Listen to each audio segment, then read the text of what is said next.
जी अस्सलाम वालेकुम दोस्तों, आज हम बात करेंगे बिजनेसेस के हवाले से। इस वक्त टीयर टू लाइसेंस की क्वेरीज़ आती हैं। हमें बहुत ज़्यादा बिजनेसेस इंक्वायर करते हैं कि वो किस तरह टीयर टू लाइसेंस ले सकते हैं ताकि वो वर्क फोर्स में मुल्क से या मुल्क से बाहर से लोगों को बुला सकें। सो ये छोटी सी वीडियो जो है ये बिजनेसेस की गाइडेंस के लिए है जो टीयर टू लाइसेंस अप्लाई करना चाहते हैं। ब्रेग्ज़िट के बाद वर्कफोर्स में एक कमी आई। कोरोना ने बिज़नेसेस को बहुत अफेक्ट किया और अब जब बिज़नेसेस ने दोबारा पिकअप किया तो यकीनन उन्हें वर्कफोर्स की ज़रूरत है। इसी को मद्देनज़र रखते हुए इस वक्त टीयर टू लाइसेंसेस के हवाले से कह सकते हैं कंपैरेटिवली काफ़ी लीनियंट है गवर्नमेंट की पॉलिसी। सो अगर आप एक अच्छा बिज़नेस रन कर रहे हैं जिसे ज़रूरत पड़ सकती है या है ज़रूरत वर्कर्स की, और आपको लगता है कि आपको अनसेटल्ड जो लोग हैं जो मुल्क में हैं या मुल्क से बाहर उन्हें हायर करना पड़ सकता है या पड़ेगा फ्यूचर में, तो आपको यह लाइसेंस लाजमी अप्लाई करना चाहिए।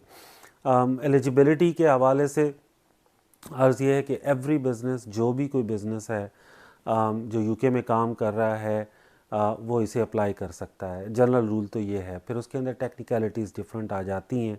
कोई भी बिज़नेस, वो रेस्टोरेंट है आपका, आप चाहे कोई शॉप चला रहे हैं, ग्रॉसरी शॉप चला रहे हैं, आपका गाड़ियों का शोरूम है, आप लॉ फर्म हैं, आप सर्जरी हैं, आप आपका जो है वो आप बार्बर शॉप है, कोई एनी बिज़नेस, रेस्टोरेंट, बार्स ज़ाहिर है स्पेसिफिकली इसमें आ जाते हैं, लेकिन कोई भी बिज़नेस इस टीयर टू लाइसेंस को अप्लाई कर सकता है और उसे करना चाहिए अगर वो समझता है कि उसे वर्कर्स की ज़रूरत पड़ेगी उन लोगों में जो सेटल्ड नहीं हैं।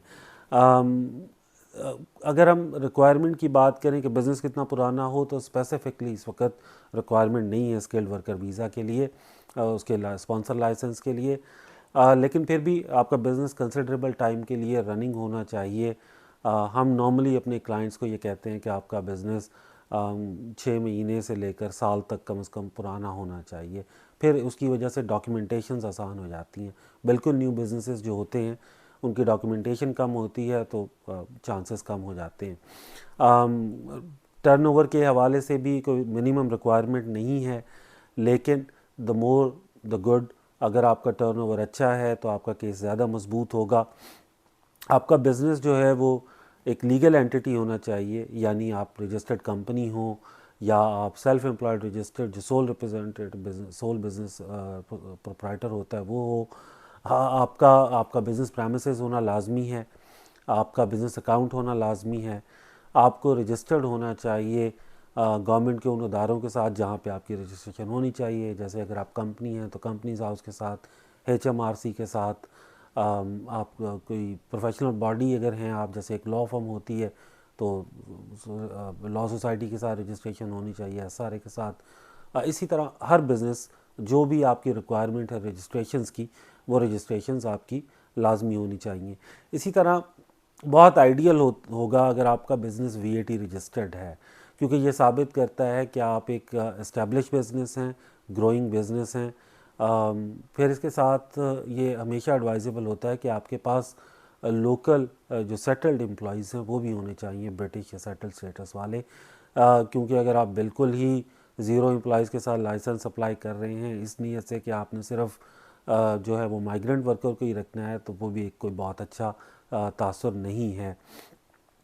एक चीज़ याद रखिए कि ऑथराइजेशन ऑफिसर जो इस आप अपनी ऑर्गेनाइजेशन का मुकर्रर करेंगे, मैं ओनर की बात नहीं कर रहा बिज़नेस के, authorisation officer for the purposes of licence, उसका सेटल्ड या ब्रिटिश होना लाजमी होता है। और इसके अलावा आपको आपके ख़िलाफ़ कोई क्रिमिनल कन्विक्शन नहीं होनी चाहिए, सिविल पेनल्टी नहीं होनी चाहिए, स्पेशली इमिग्रेशन के हवाले से। ये सारी इसकी बेसिक रिक्वायरमेंट्स आ जाती हैं। डॉक्यूमेंट्स आपको रिक्वायर्ड हैं, आपको HMRC से रजिस्ट्रेशन के जितने डॉक्यूमेंट्स हैं वो प्रोवाइड करने हैं। आपको अपनी कंपनी के रजिस्ट्रेशन, अगर कंपनी है तो उसके रजिस्ट्रेशन के डॉक्यूमेंट्स प्रोवाइड करने होते हैं। आपके पास लाजमी तौर पे एम्प्लॉयर लायबिलिटी इंश्योरेंस होनी चाहिए। उसके अलावा PAYE रजिस्टर्ड हों आप HMRC के साथ, लाजमी तौर पे आपको उसके रजिस्ट्रेशन लेटर देना पड़ेगा।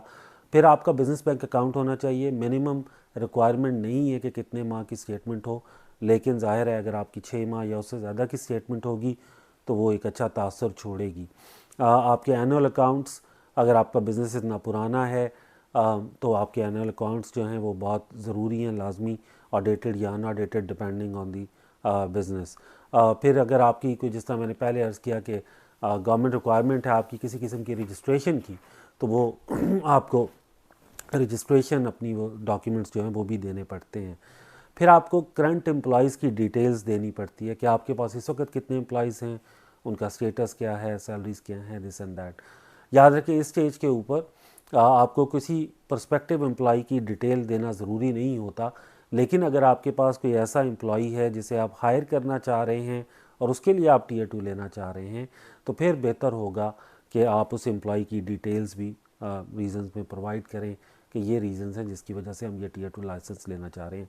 जब आप अप्लाई करते हैं तो रीज़निंग जो है वो बड़ी इंपॉर्टेंट होती है, क्योंकि जो भी आपका केस वर्कर होगा होम ऑफिस की जानिब से आपका लाइसेंस जो देख रहा होगा, वो लाजमी तौर पे ये देखेगा बाकी चीज़ों के साथ साथ कि आपको ये बिज़नेस क्यों चाहिए है। इसकी फ़ीस की बात करें, इसमें दो कैटेगरीज़ हैं, एक small category small and charitable में आ जाती है और दूसरी आपकी medium size and large businesses आ जाते हैं। जो आपकी स्मॉल बिजनेसेस हैं, अगर आपका टर्नओवर जो है वो 1 मिलियन से कम है, आपके एम्प्लॉइज़ जो हैं वो 50 से कम हैं, तो फिर आप स्मॉल बिज़नेस में आएंगे। या आप एक रजिस्टर्ड चैरिटी हैं तो भी आप उसमें चैरिटेबल इंस्टीट्यूट की वजह से स्मॉल बिज़नेस में आएंगे। उनके लिए फ़ीस जो है वो 536 पाउंड्स है, 536 पाउंड है। अगर आप मीडियम या उसमें आते हैं तो फिर आपकी फ़ीस 1476 पाउंड्स बन जाती है। जो टाइम पीरियड है, नॉर्मली 8 से 10 वीक का टाइम लगता है आपका लाइसेंस आने में। कोरोना बैकलॉग की वजह से कई दफ़ा या क्यूरीज़ की वजह से ज़्यादा टाइम भी लग जाता है, लेकिन उसका मुतबादिल ये है कि आप प्रायोरिटी सर्विस ले सकते हैं, जिसमें 5 वर्किंग डेज़ में, अगर आपका केस बहुत कॉम्प्लिकेटेड नहीं होगा तो वो आपका 5 वर्किंग डेज़ में डिसाइड हो जाता है। उसकी 500 पाउंड्स एक्स्ट्रा फ़ीस वो चार्ज करते हैं होम ऑफिस। आपको लाइसेंस जो मिलता है, अगर आपकी हर चीज़ जो है वो दुरुस्त है, अच्छी है, तो आपको लाइसेंस ग्रांट हो जाएगा। उसके साथ आपको अनडिफाइंड कॉस्ट, जितने आपने 1 या 2 शुरू में मांगे जाते हैं, तो आपको 1 या 2 अनडिफाइंड कॉस्ट जो हैं वो उसके साथ आपको लाइसेंस ग्रांट होता है। यानी अनडिफाइंड और डिफाइंड दो कैटेगरीज़ हैं कॉस्ट की। यानी आप जो सर्टिफिकेट ऑफ स्पॉन्सरशिप इशू कर सकते हैं, उसमें अगर आपके पास इन कंट्री कोई बंदा है, यूके में मौजूद है बंदा, और आप उसे लाइसेंस दे रहे हैं, तो उसे अपना स्पॉन्सरशिप सर्टिफिकेट दे रहे हैं, तो फिर वो अनडिफाइंड में आता है। उसके लिए बहुत ज़्यादा चीज़ें आपको नहीं करना पड़ती हैं, लेकिन स्टिल आपको अगर वो स्टूडेंट नहीं है तो कुछ डिटेल्स आपको मज़ीद देनी पड़ेंगी। अगर आप मुल्क से, यूके से बाहर से किसी को बुलाना चाह रहे हैं, तो उस सूरत में फिर आपको डिफ़ाइंड कॉस्ट अप्लाई करना पड़ेगा होम ऑफिस के पास। आपको डिटेल्स देनी पड़ेंगी, आपने इस बंदे को हायर क्यों किया, इसी को क्यों हायर किया, उसकी सारी जो सीवी और उसकी सारी qualifications and this and that, और वो क्यों आपके बिज़नेस के लिए इम्पॉर्टेंट है। और फिर उसकी बेस के ऊपर होम ऑफिस आपको डिफ़ाइंड कॉस्ट इशू करता है, जो आप उस बंदे को इशू करेंगे और वो अपने कंट्री ऑफ ओरिजिन से वीज़ा अप्लाई करेगा। इसमें याद रखिए कि अगर सर्टन एग्जाम्पशंस के अलावा, जैसे स्टूडेंट्स कैटेगरी जो हैं वो एग्जाम्प्ट है, लेकिन अगर आप स्किल्ड वर्कर वीज़ा इशू कर रहे हैं तो बीइंग स्पॉन्सर आपको फ़ीस पे करना होती है। वो फ़ीस फिर डिपेंड करेगी कि आप छोटी एक फर्म हैं, छोटी बिज़नेस हैं, या medium and large size business हैं। इसका अप्रॉक्सीमेटली 360 पाउंड साल के हिसाब से, 360 पाउंड पर ईयर के हिसाब से आपको फ़ीस पे करनी पड़ती है अगर आप स्मॉल बिज़नेस हैं तो। यानी आप कह लीजिए कि अगर आप 3 साल के लिए दे रहे हैं तो अप्रॉक्सीमेटली 1000 समथिंग, सॉरी 1100 समथिंग। और अगर आप 5 साल के लिए दे रहे हैं तो देन आपको तकरीबन कोई 1800 समथिंग पाउंड्स जो हैं वो इसकी फ़ीस अप्लाई करनी पड़ती है।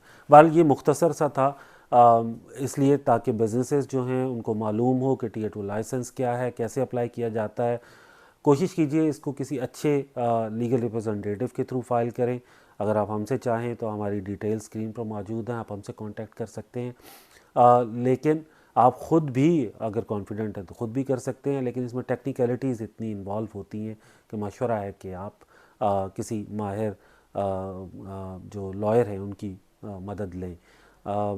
इसके अलावा अगर आपके कोई क्वेश्चंस हों तो आप हमें किसी भी टाइम कांटेक्ट कर सकते हैं। बहुत शुक्रिया।